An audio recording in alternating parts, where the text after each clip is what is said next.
Are you now thoroughly confused? Are we doing things out of context and out of whack this morning? Are you confused? Good, it worked for me. From the Apostle Paul in 1 Corinthians, chapter 11. We're going to revisit the first reading. Paul says, regarding this next item, I'm not at all pleased. I am getting the picture that when you meet together, it brings out your worst side instead of your best. First, I get this report on your divisiveness, competing with and criticizing each other. I'm reluctant to believe it, but there it is. The best that can be said for it is that testing process will bring truth into the open and confirm it. And then I find that you bring your divisions to worship.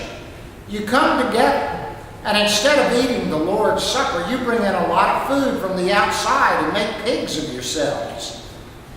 Paul doesn't pull any punches, does he? He calls it like it is. And George Goodnight, I owe you for introducing me to the message. I truly do. Let's go on with Paul. Some are left out, and some go home hungry. Others have to be carried out, too drunk to walk. Please no. I can't believe it. Don't you have your own homes to eat and drink in? Why would you stoop to desecrate God's church? Why would you actually shame God's poor? I never would have believed you would stoop to this, and I'm not going to stand by and say nothing. Let me go over again exactly what goes on in the Lord's Supper and why it is so centrally important. I received my instruction from the Master himself and passed them on to you. The Master, Jesus, on the night of his betrayal took bread, and having given thanks, he broke it and he said, "This is my body broken for you. Do this to remember me." And after supper, he did the same thing with the cup. He said, "This cup is my blood, my new covenant with you. Each time you drink this cup, remember me." What you must solemnly realize is that every time you eat this bread and every time you drink this cup, you reenact in your words and actions the death of the Master. You will be drawn back to this meal again and again and again until the Master returns. And you must never let familiarity breed contempt. This is the word of God for the people of God. Thanks be to God. Rich man, poor man, beggar man, thief, doctor, lawyer. What's next? Indian chief, tinker, tailor, soldier, sailor, gentleman, playboy, merchant, chief.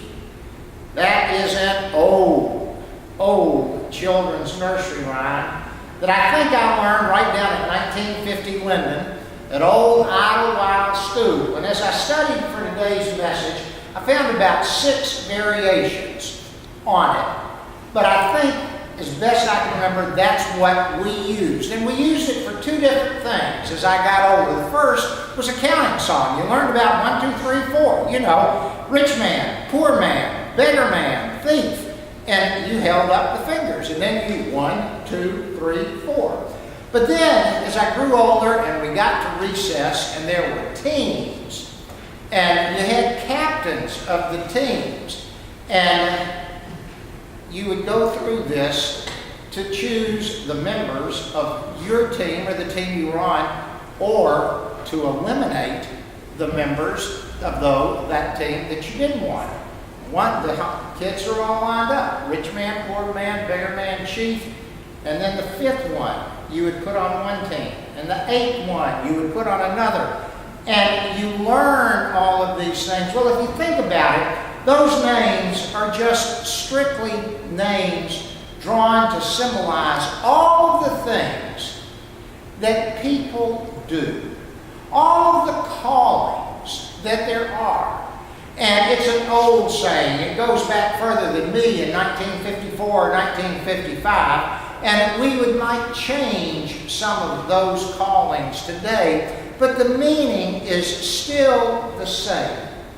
And the sad thing is, whether we're a rich man or a poor man, whether we're a tailor or a truck driver, Whether we're a banker or whatever we are, so frequently we as human beings attach value based on the position a person holds.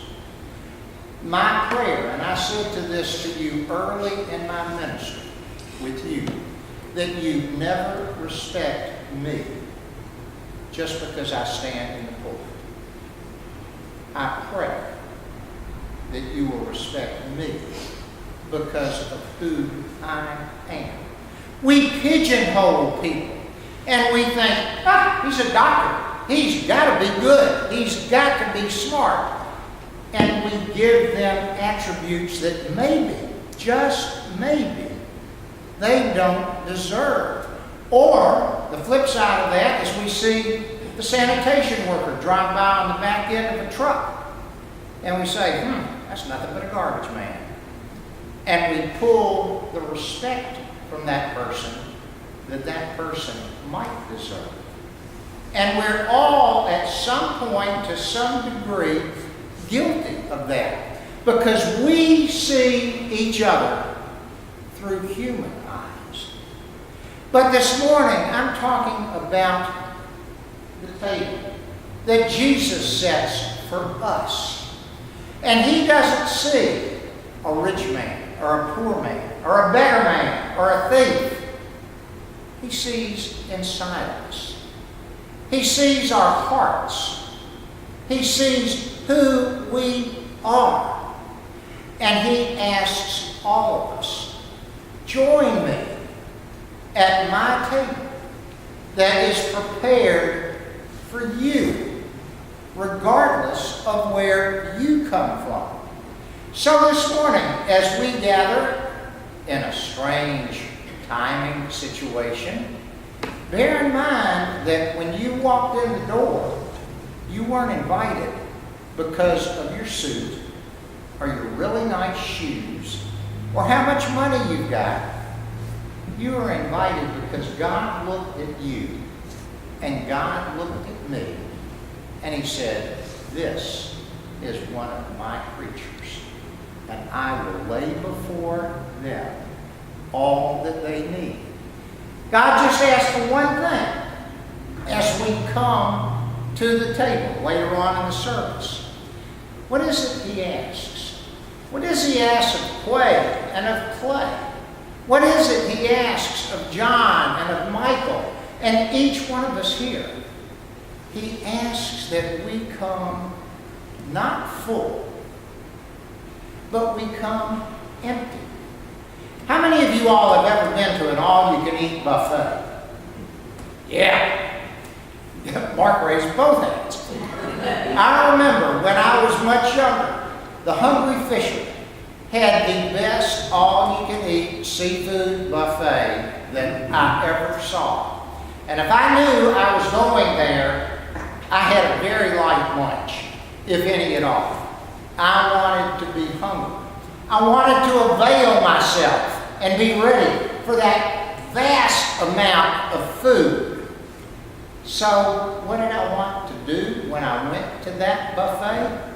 I wanted to go empty so I could have a lot. And that's what God asks of us. When we have communion on Sunday or whenever we come to gather at the Lord's table, he asks us to come empty. And the fact is, if we don't come empty, we're going to take very little away from the table. We have to be empty.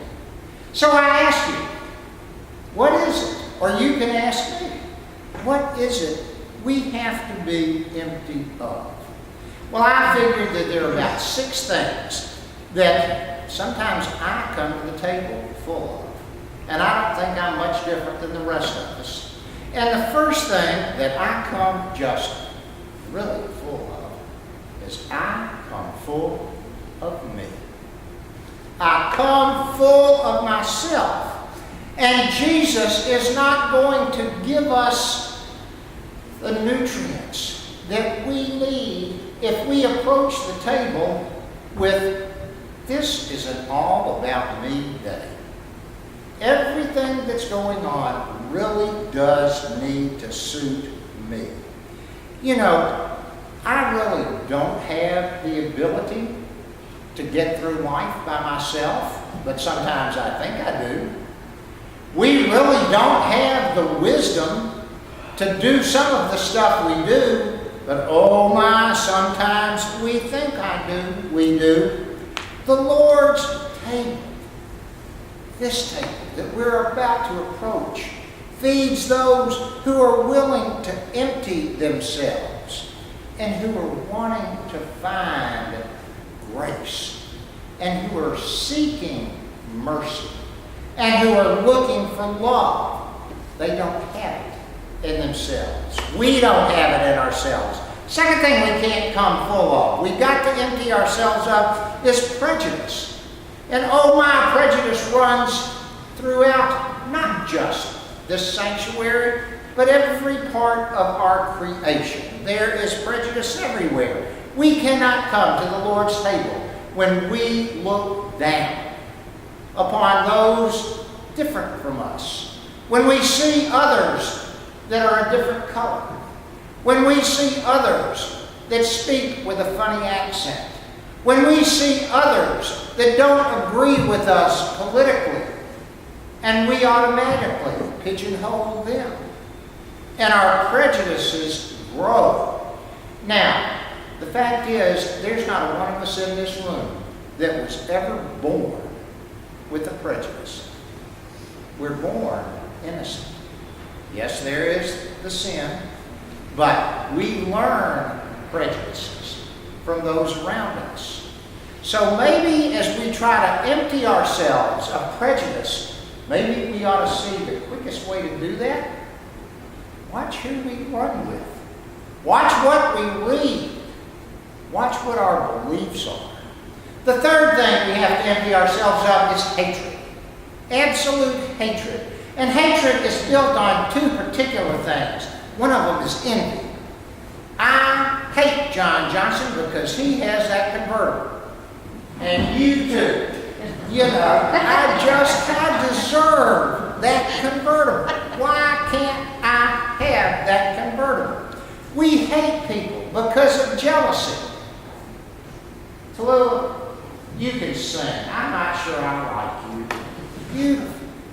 We hate people because they think differently than we do.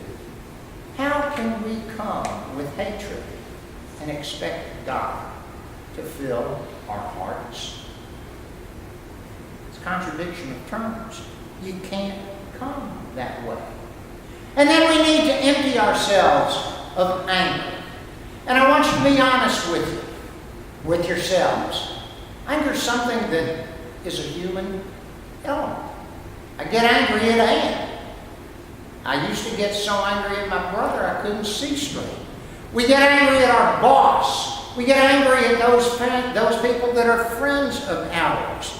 And my friends, you know better than I do, or as well as I do, that when we get angry, and when that anger gains control of us, we lose sight of so much.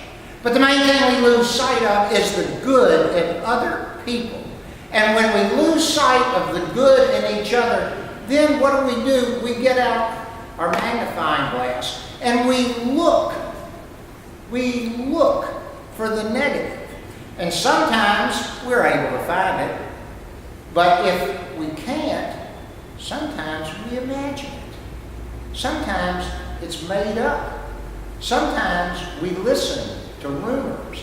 Anger will keep us from enjoying all that God offers at the table, and we cannot come full of answers. How many of you all know somebody who knows everything? How many of you all know somebody, I'm not going to tell you what Mark's doing, somebody who knows everything and wants to tell you about it? That they want you to know everything. And when we get with people like that, I tend to back away. I tend to avoid people like that because I have learned